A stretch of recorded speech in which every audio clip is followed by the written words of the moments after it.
4일간의 침묵을 깨고 오늘 국민의힘 최고위원회의에 등장한 한동훈 국민의힘 대표가 이른바 명태균 녹취록 논란과 관련해 녹음 공개 자체가 죄송스러운 일이라고 했습니다. 자, 그러면서 한동훈 대표는 윤석열 대통령을 향해 국민들이 걱정하는 부분에 대해 대통령께서 솔직하고 소상하게 밝히고 사과를 비롯한 필요한 조치를 해야 한다라고 촉구했습니다. 자, 이와 함께 대통령실 참모진 전면 개편, 쇄신용 개각 단행, 그리고 김건희 여사를 향해선 즉각적인 대외 활동 중단과 특별 감찰관 임명을 촉구했습니다. 자, 그런 반면 추경호 원내대표와 김재원 최고위원 또한 김민전 최고위원은 이재명의 더불어민주당에 대한 공세 수위를 끌어올리면서 내부적으로는 보수파의 단합을 촉구했습니다. 최근 윤석열 대통령에 대한 국정운영 지지율이 10%대를 기록하면서 위기를 맞고 있다는 말들이 나오는데 그 해결책은 무엇인지 여러분과 함께 고민해보는 시간을 갖도록 하겠습니다.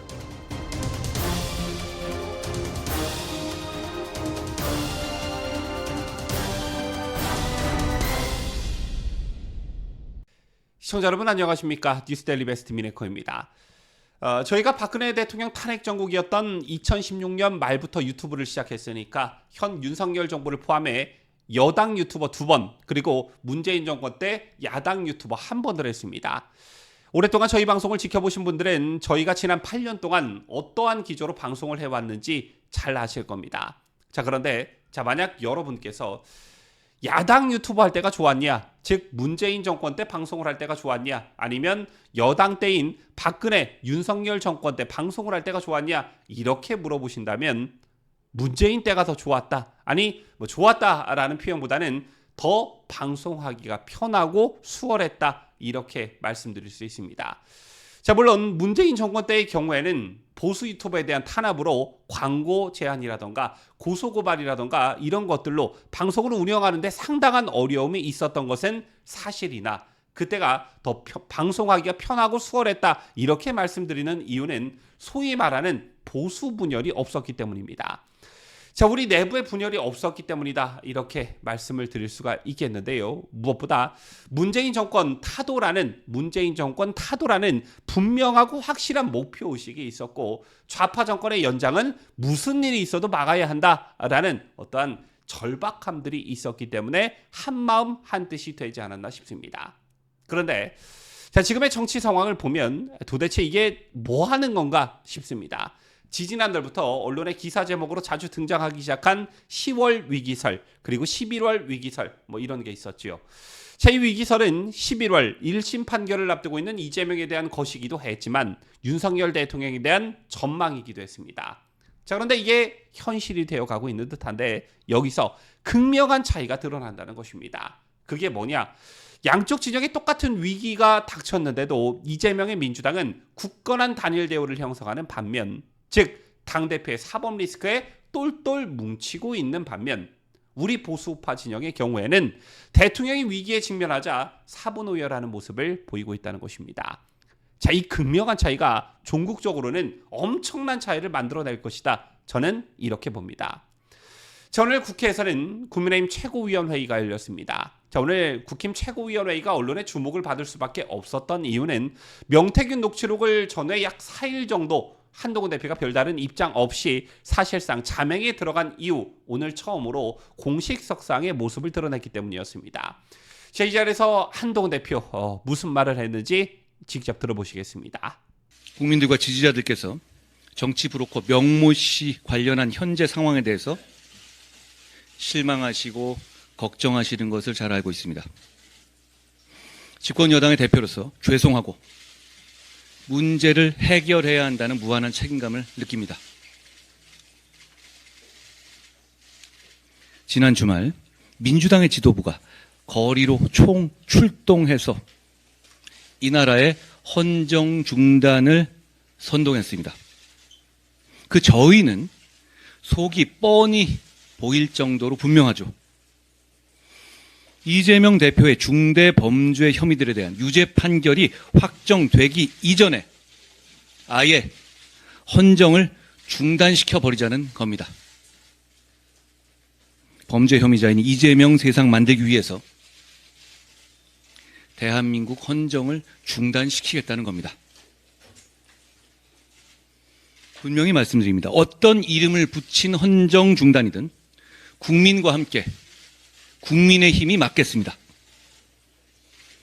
보수당의 당대표로서, 집권 여당의 당대표로서, 대한민국의 시민으로서 제가 앞장서서 맡겠습니다.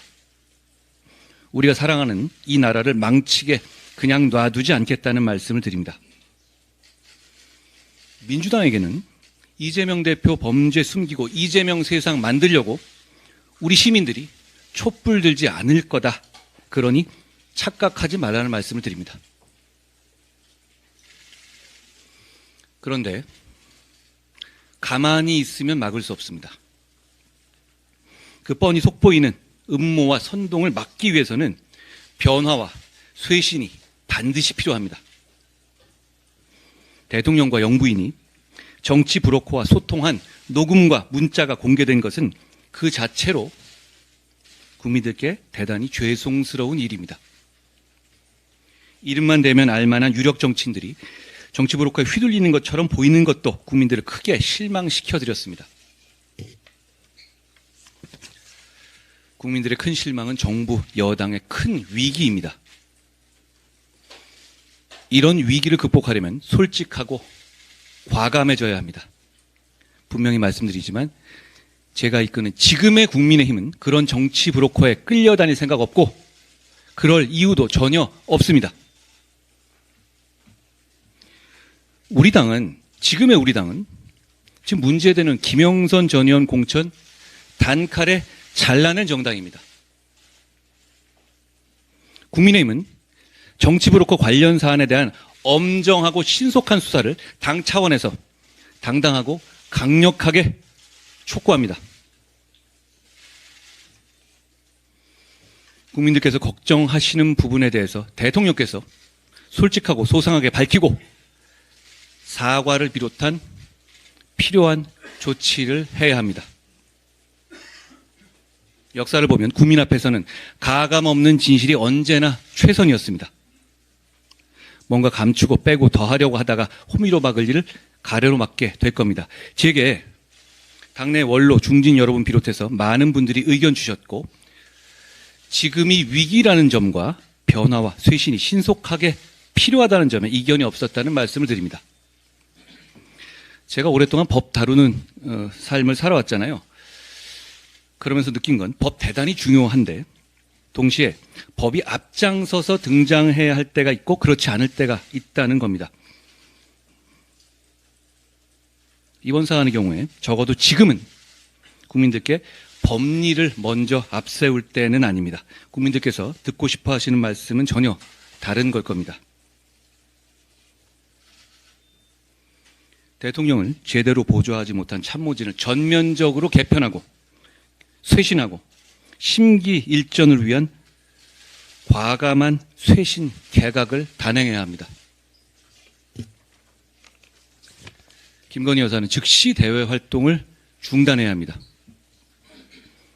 이런 일이 재발하지 않게 예방하기 위해서 특별감찰관을 임명하는 절차를 즉시 진행해야 하는 것은 이제 너무 당연합니다. 지금 이 상황에서 법에 당연히 하게 되어 있는 특별감찰관 정도를 임명하는데 머뭇거리는 모습 보이면 보수는 공멸할 겁니다. 해야 할 것을 더 늦지 않게 해야 저 속보이는 퇴행 세력에 의한 대한민국의 헌정 중단을 막을 수 있습니다. 나아가 국정기조의 전환이 반드시 더 늦지 않게 필요합니다. 민심이 매섭게 돌아서고 있습니다. 독단적인 국정 운영에 대한 국민의 반감이 커졌다는 점을 아프지만 인정하지 않을 수 없습니다. 국정기조의 내용과 방식이 독단적으로 보인 부분이 있었는지 점검하고 시정해야 합니다. 우리 정부의 임기는 아직 2년 반이 남았습니다. 전반전도 끝나지 않은 겁니다. 경청하고 심기일전하면 다시 신뢰를 되찾을 수 있습니다. 당도 최선을 다해서 끝까지 도울 겁니다. 더불어민주당은 대표의 중대범죄들을 처벌받지 않게 하기 위해서 사법 시스템을 부정하고 무너뜨리고 있습니다. 한편 정부 여당의 유력 정치인들이 사기꾼 브로커에 약점 잡히듯이 휘둘리는 것처럼 보이고 있습니다. 그런가 하면 한 소수당은 여당 정치인과 폭로를 미끼로 공천 거래를 시도했습니다. 모두가 국민을 대단히 실망시키는 구태 정치입니다. 구태 정치를 극복하기 위해서 변화와 쇄신의 길로 나섭시다. 여야 모두 구태 정치로 국민들의 지탄 받을 때 바로 이때가 역설적으로 변화와 쇄신으로 구태 정치를 극복할 절호의 기회입니다. 여러분, 지금 우리 국민의힘은 그런 구태 정치를 끊어낼 수 있습니다. 왜냐하면 우리는 권력자에게 할 말 했고 부적절한 문자는 답 안 했고 과거와 달리 잡음 있는 공천 시도는 가차없이 잘라낸 정당이기 때문입니다. 우리 당이 그랬기 때문에 오늘 제가 이렇게 말할 수 있습니다. 당이 중심을 잡고 변화 쇄신을 이끌겠습니다. 범죄 혐의자 이재명 민주당의 헌정 중단의 시도를 그래서 당이 당당하게 반드시 끝까지 막아내겠습니다. 우리의 변화와 쇄신이 음모와 서푼짜리 협박을 막아내는 무기가 될 거라고 확신합니다. 고맙습니다. 국민들이 걱정하는 부분에 대해 대통령께서 솔직하고 소상하게 밝히고 사과를 비롯한 필요한 조치를 해야 한다라는 것은 사실상 윤 대통령에게 대국민 사과를 요구한 것이고요. 제2와 함께 대통령실 참모진 전면 개편, 쇄신용 개각단행, 또한 김건희 여사를 향해선 즉각적인 대외 활동 중단과 특별감찰관 임명을 언급했습니다. 지난 윤 대통령과의 면담 때 나왔던 것들의 반복 재생인데 다만 대국민 사과, 이건 새롭게 추가된 것 같습니다. 특히나 전날 한동훈 대표의 발언 중 이른바 명태균 녹취록과 관련한 부분, 이게 좀 눈길이 갈 수밖에 없었는데요. 한 대표 사실상 법보다 국민 감정을 더 우선시하는 발언을 했습니다. 법이 대단히 중요한데 법이 앞장서서 등장해야 할 때가 있고 그렇지 않을 때가 있다. 적어도 지금은 국민들께 법리를 먼저 내세울 때는 아니다. 이렇게 말했는데 정진석 대통령실 비서실장이 지난 1일 국회 운영위 국정감사장에서 윤 대통령의 공천 지시 의혹을 법적, 정치적, 상식적으로 문제될 게 없다라며 엄오한 것을 비판한 것으로 해석됩니다. 제2와 더불어 한 대표는 제대로 보좌하지 못한 참모진을 전면적으로 개편하고 심기일전을 위한 과감한 쇄신 개각을 단행해야 한다라고 덧붙였는데, 자, 이게 정진석 비서실장을 겨냥한 발언이 아니냐, 이런 해석을 갖고 있습니다. 자, 또한 한 대표는 회의 직후 기자들과 만나서는 대통령의 시정연설 불참에 대해서 아쉽다라고 밝혔는데요. 자, 이 또한 야당이 공공연하게 대통령의 탄핵을 부르짖는 상황에서 대통령의 시정연설은 부적절하다는 대통령실 입장과는 상반되는 모습입니다. 자, 그런 반면 오늘 최고위원회에 참석한 다른 참석자들의 경우에는 위기일 때일수록 똘똘 뭉쳐야 한다는 메시지도 나왔고 야당에 대한 공세 수위를 높이는 최고위원들도 있었습니다. 추경호 원내대표, 김재원 최고위원, 그리고 김민전 최고위원의 발언을 연속해서 들어보시겠습니다. 국민의힘은 국정 운영에 무한한 책임을 지는 집권 여당입니다. 국민 여러분의 기대와 성원에 미치지 못한 점들을 깊이 성찰하면서 무거운 책임감을 갖고 당정이 국민의 신뢰를 되찾을 수 있도록 각고의 노력을 기울이도록 하겠습니다. 민주당 범죄 방탄 카르텔에 대해 한 말씀 드리겠습니다.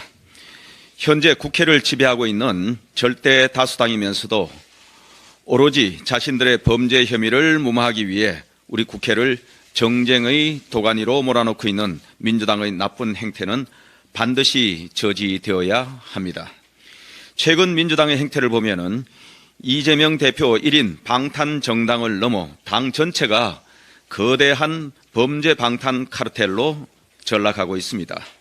서로가 서로의 비리를 덮어주고 감싸주면서 강고한 악성 카르텔을 만들어가고 있습니다. 2021년 민주당 전당대회 돈봉투 사건은 당의 전직 대표, 사무총장 그리고 다수의 의원들이 연루된 중대 범죄 사건입니다. 국민 앞에 석고 대제하는 것이 마땅합니다. 그런데도 이 사건과 연루되어 10달째 검찰의 소환에 불응하고 있던 민주당 국회의원은 버젓이 동행명령장을 들고 대통령실 앞에서 정치쇼를 벌였습니다. 법치를 우롱하는 처사입니다. 또한 지난주에는 검찰이 민주당 신모 의원에게 태양광 사업 뇌물수수 혐의와 총선 경선 여론조사 조작 혐의로 구속영장을 청구했습니다. 증거도 명백하고 측근들도 구속 기소되었습니다. 그런데 신 의원은 이 사건을 표적 수사라고 생떼를 쓰고 한술 더 떠 이재명 대표는 정치 탄압 가능성을 검토하라고 지시했습니다. 역시 초록은 동색이고 가재는 개편입니다. 민주당 범죄 방탄 카르텔의 정점은 당연 이재명 대표입니다. 지난 주말 민주당 장외 집회 근처 곳곳에서 이재명 대표 무죄 탄원서를 모으고 이 대표 본인이 탄원서 작성 부스를 직접 방문했다는 것은 장외 집회를 개최한 진짜 의도가 본인의 범죄 방탄에 있다는 것을 명백하게 보여주는 것입니다. 본인들의 비리를 덮기 위해 국회에서는 중앙지검장 탄핵을 추진하고 거리에 나가서는 대통령 탄핵과 하야를 부르짖으며 헌정 질서를 위협하는 민주당의 범죄 방탄 카르텔은 반드시 심판받아야 합니다. 죄는 지은 대로 가고 덕은 쌓는 대로 받는 것입니다. 이것은 세상의 불변의 이치입니다. 민주당과 이재명 대표는 부디 민생과 국가를 볼모로 삼아 자신들이 저지른 범죄를 덮으려는 시도를 중단하시길 바랍니다. 이 방에는 우리 보수 진영에서 자랑스럽게 생각하는 세 분의 역대 대통령님의 존영이 걸려 있습니다. 이승만 대통령, 박정희 대통령, 그리고 김영삼 대통령님입니다. 건국 대통령, 그리고 산업화 대통령, 민주화 대통령이 우리 보수 진영의 상징 자산입니다. 그런데 우리 당에서 배출한 이명박 전 대통령과 박근혜 전 대통령의 존영은 걸지 못하고 있습니다. 8년 전 이맘때부터 시작되었던 보수 분열과 그로 인한 불행했던 사태의 결과라고 생각을 합니다.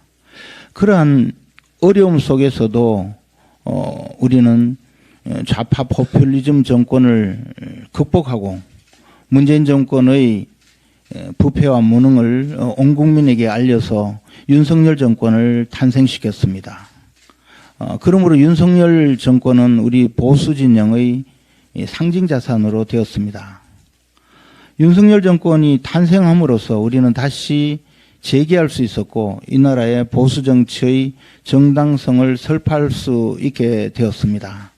그런데 지금 윤석열 정권이 위기에 처해 있습니다. 우리가 이 보수의 상징 자산인 윤석열 정권을 제대로 지켜내지 못하면 우리는 다시 보수 진영의 단일 대우를 이룰 수가 없을 것입니다. 그리고 보수 진영은 더 이상 단일 대우로서 우리에게 다가오지 않을 것입니다.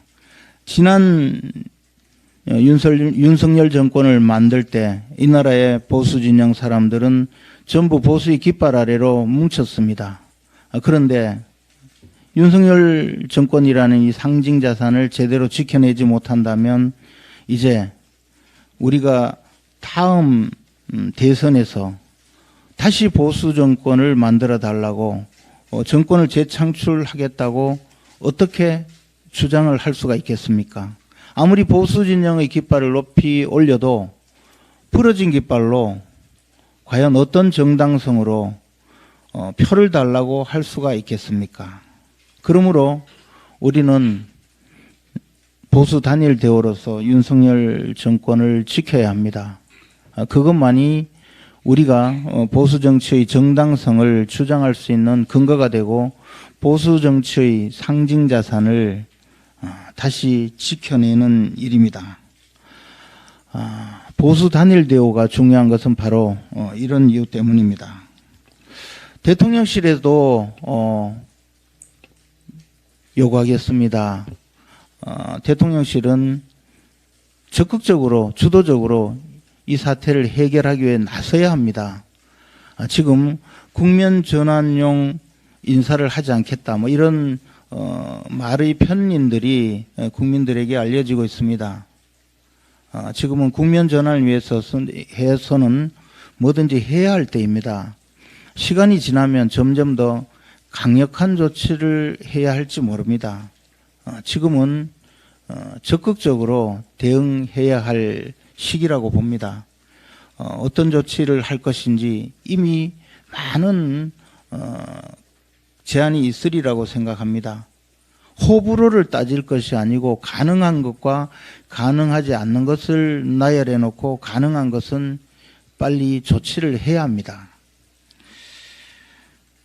그리고 민주당에 대해서 한 말씀 드리겠습니다. 민주당은 이제 거리로 나섰습니다. 이 모든 것은 온 국민이 알듯이 이재명 대표 한 사람을 지키기 위해서 국민들에게 자신들이 집권 세력인 양 힘을 과시하고 사법부도 자신들에게 자신들의 힘을 제대로 알아서 유리한 판결을 해달라는 그런 요구라고 보여집니다.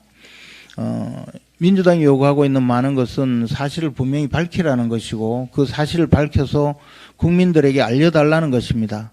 그렇다면 이재명 대표의 재판도 공개해서 국민들에게 알려주시기 바랍니다. 지금 선고 공판을 앞두고 있는 이재명 대표의 재판을 공개하기 위해서는 두 가지 방법이 있습니다. 하나는 재판부에서 결정하는 방법, 하나는 이재명 대표 스스로가 요청하는 방법입니다.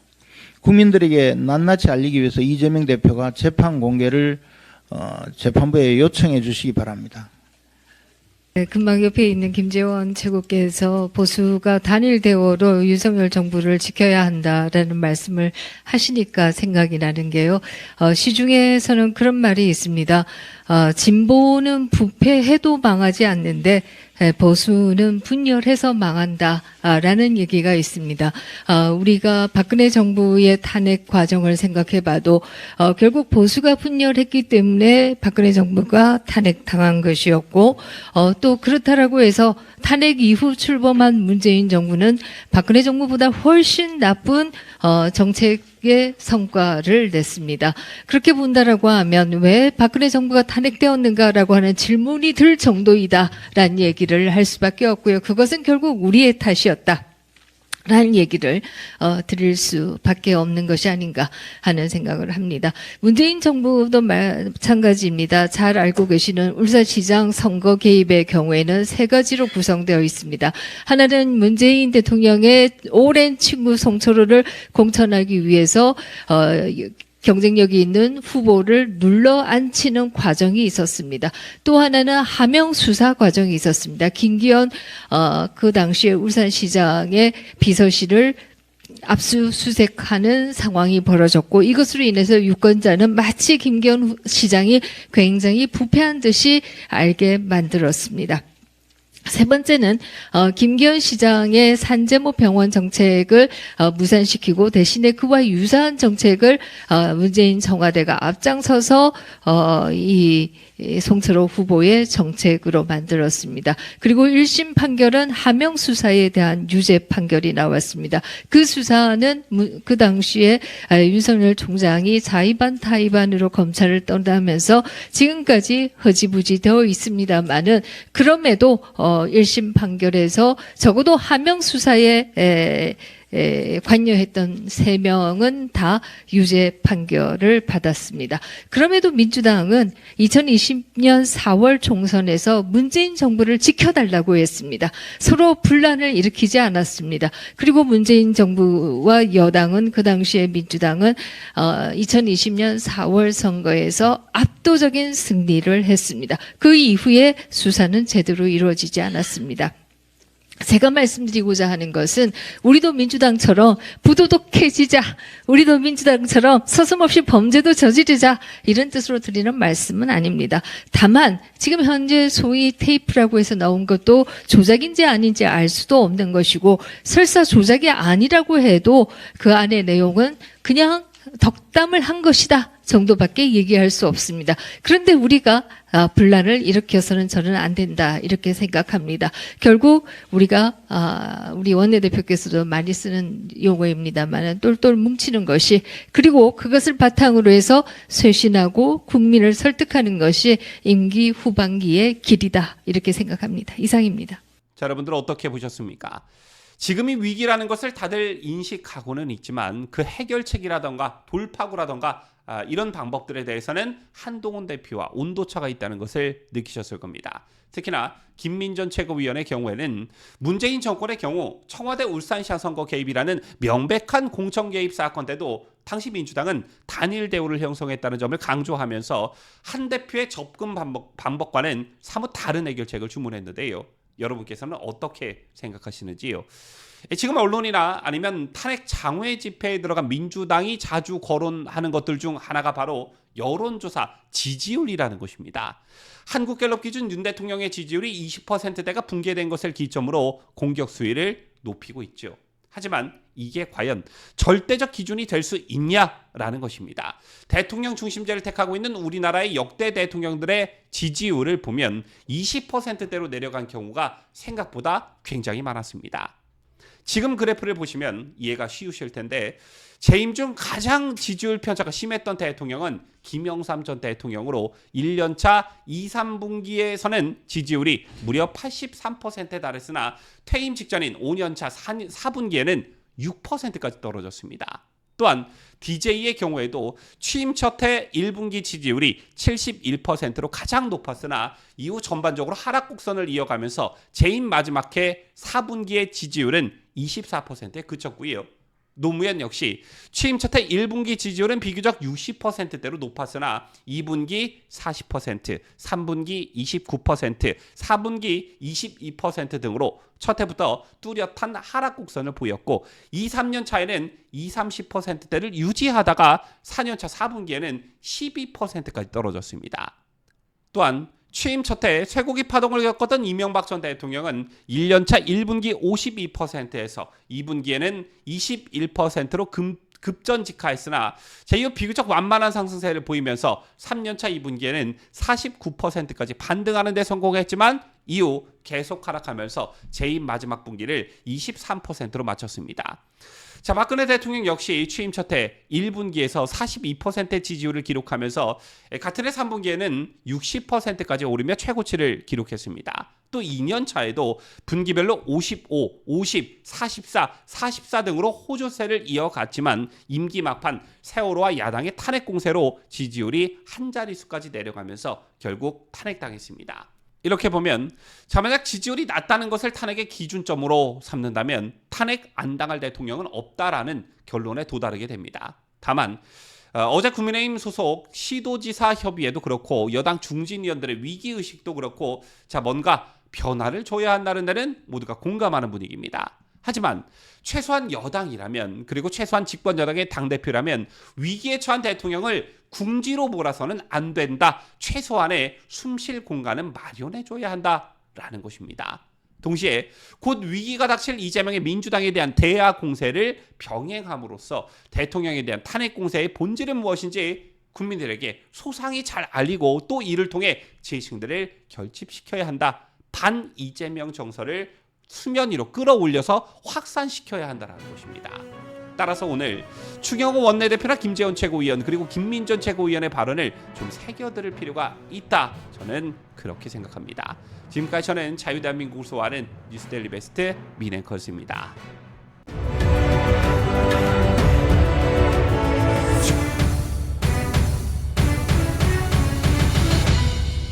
함께해요.